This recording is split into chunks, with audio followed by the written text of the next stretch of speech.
the understanding from a cursory look at these indicators, be the indicators floated by the UN SDG or the indicators floated by the MOSPI. Basically, they look at disasters as such and what are the disaster mitigation measures which are in place at the national, state government and local government level. But these indicators, specifically related to 1.5, do not throw light on the impact of climate change. So, as I mentioned earlier, my take on the topic, on this goal, it compiles everything. It compiles not only climate-related matters, but also the larger issue of the different aspects of disasters and the different aspects of the different kinds of shocks. So what would come under economic shock? Maybe it could be a sudden loss of income due to death of an earning member of a family, or maybe a catastrophe due to a sudden illness, or catastrophe due to catastrophe striking in the form of cancer or cardiovascular disease or a cerebrovascular disease for an earning member of a family.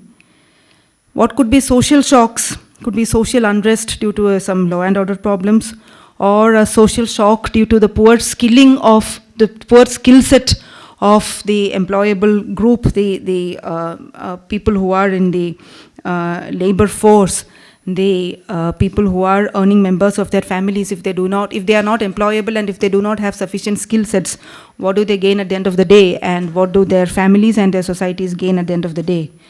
Social shock can be due to poor health, when health disasters strike in the form of sudden epidemics, or like a dengue fever or a chikungunya, when the working age population will not be able to earn income for their families. Social shock can be in the form of poor education or low quality of education or low skill set again of the younger population. Then what could be environmental shocks? Environmental shocks perhaps largely fit into the general definition of disaster as defined in Section 2D of the Disaster Management Act. Disaster, according to that act, can be a catastrophe, a mishap, a calamity, or grave occurrence affecting any area from natural or man-made cause, or by accident or negligence, which results in substantial loss of life or human suffering, or damage to and destruction of property, or damage to or degradation of environment, and is of such a nature and magnitude as to be beyond the capacity of the community of the affected areas. So environmental shocks, I believe, largely come under the definition of natural disaster.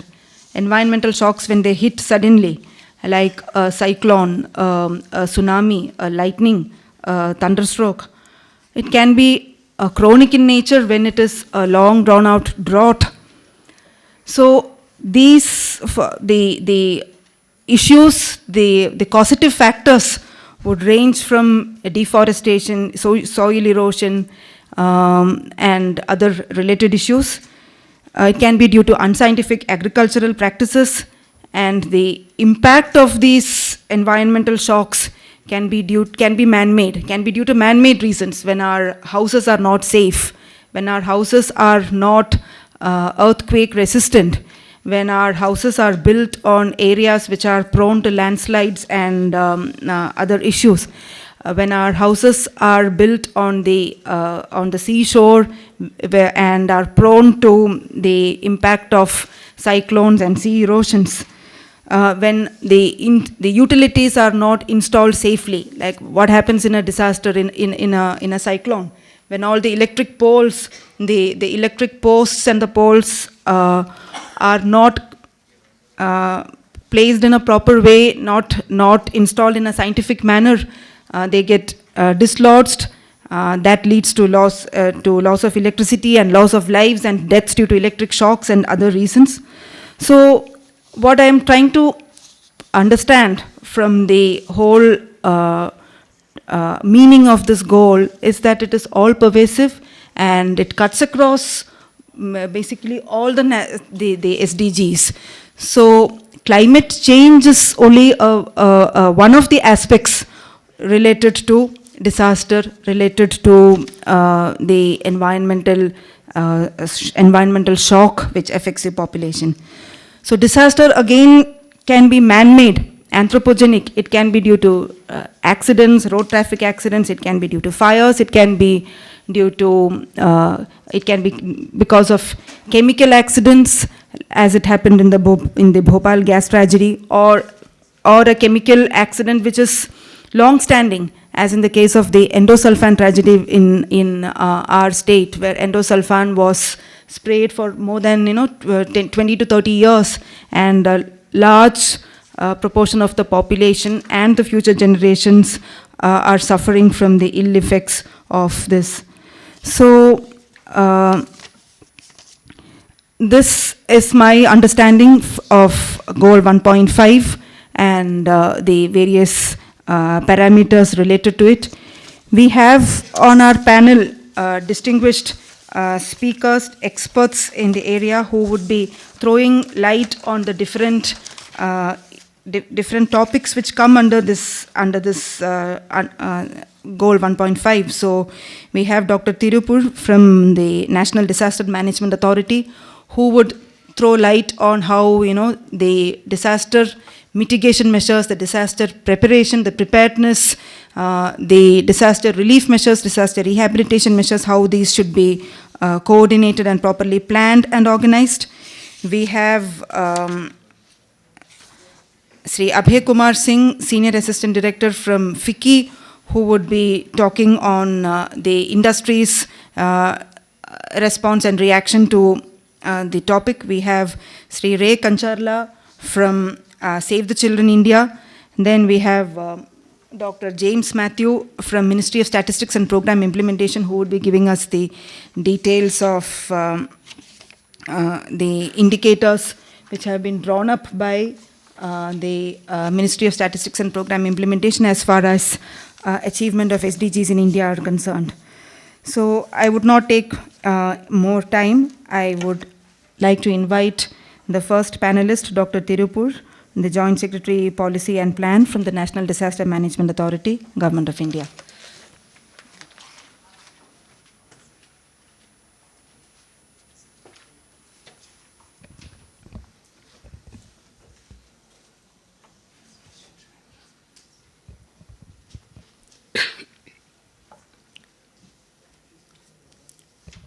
J. Krishnamurti famously said that if you love your children, there will not be any war. If he were to talk on disasters instead of wars, he would have said, if you love your children, there will not be any disaster.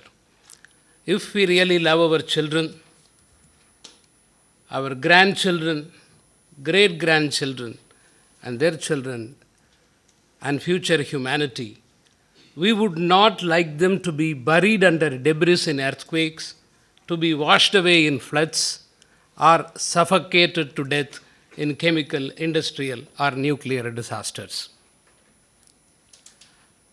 Personally speaking, I do not differentiate disasters as man-made disasters and natural disasters. All disasters are man-made. Without a human element, it will simply be a hazard.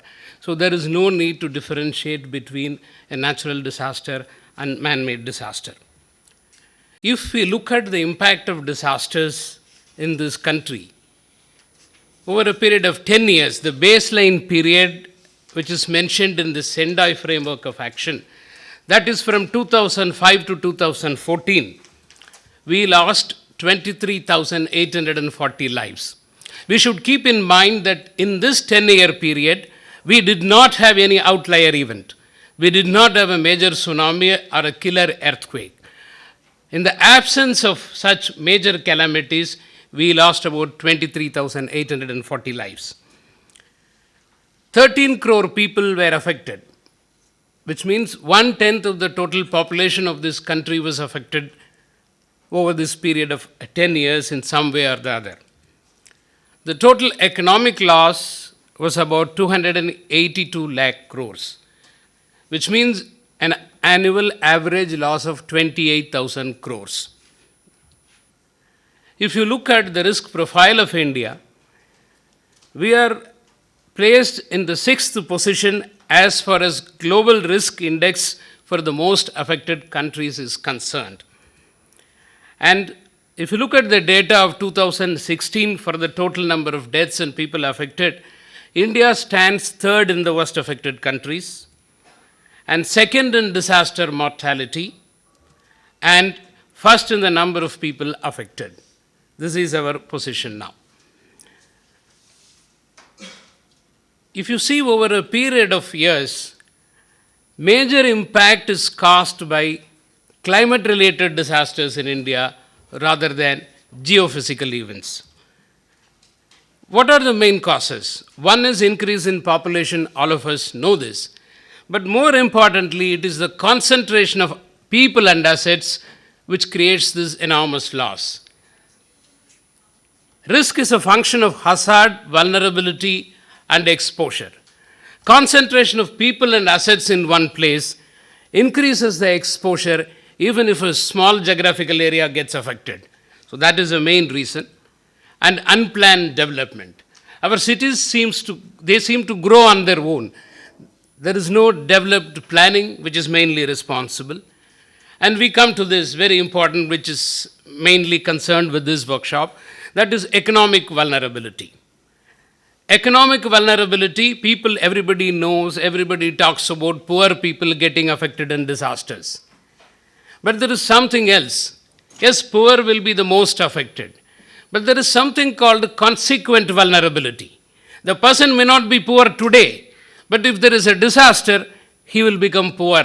He will not be able to recover. I will give you an example.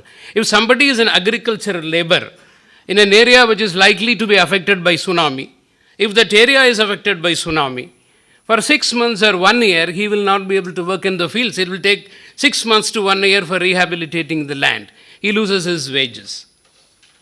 So this is consequent vulnerability. So we have to look at this also. Then social vulnerability. Social vulnerability may be very closely linked with economic vulnerability, but it is not economic vulnerability. The overlap is there, but it is different. This is the global situation. If you look at disasters which have happened from 1966 to 2014, you see an increasing trend of floods, an increasing trend of cyclones and storms, but geophysical events have remained more or less the same. So climate change and extreme events are playing a very important role. In India, we see increasing urban flood. In areas where there was no flood, Chandigarh had flood-like situation last year. In Bihar, most of the districts affected in 2017 were districts which were not traditionally affected by flooding in the past. So clear shift in the way people are getting affected is witnessed even in India. So what have we done so far? Before we talk about what should we do, we should understand what we have done and where we stand. One is we have moved a long way from bringing out relief manuals to preparing comprehensive disaster management plans. We don't talk about contingency plans, we talk about disaster management plans, which includes prevention, mitigation, response, and recovery. We have our policy framework in place. We have this National Disaster Management Act, our national policy, and a very comprehensive National Disaster Management Plan, which addresses all types of disasters, regardless of the causes, whether it is due to climate change or chemical industrial disasters, or whatever may be the cause, whatever may be the hazard. It addresses all these hazards, all the aspects, prevention, mitigation, recovery, response, everything has been very, very comprehensively addressed in this plan. I will discuss about it a bit later. We have our institutional mechanisms in place, national level disaster management authority, state level disaster management authorities, district level disaster management authorities. We have our response forces in place, national disaster response force as well as state disaster response force. But now, what is it which remains to be done if we really want to achieve the goals of reducing the mortality, reducing the economic loss, reducing the number of missing persons, number of people getting affected, and really build resilience? What should be done? I think first we have to understand what we mean by disaster. What is a disaster? I'm not going to tell you the definition in the Act, everybody can read that. See, the problem is, it was thought that disasters are acts of God. The moment you think that it is an act of God, then there is nothing to be done. If it is an act of God, we have to live with it. Then the thought process changed. Mostly the current thinking is the notion of an agent. Development process takes place and suddenly a disaster strikes. We call it a shock. The word mentioned in even IPCC report is shock, which I don't personally agree. I will explain later why. The notion of an agent, an external agent, disturbs the development process. It may be a geophysical event, hydrometeorological event, or a biological hazard. So we are helpless and we have to react after the occurrence of the disaster. But there is an alternative way of looking at things. Look at disasters as social constructs. They are not created by an external agent, but our social, economic, political, and cultural factors create these disasters. They are mainly responsible.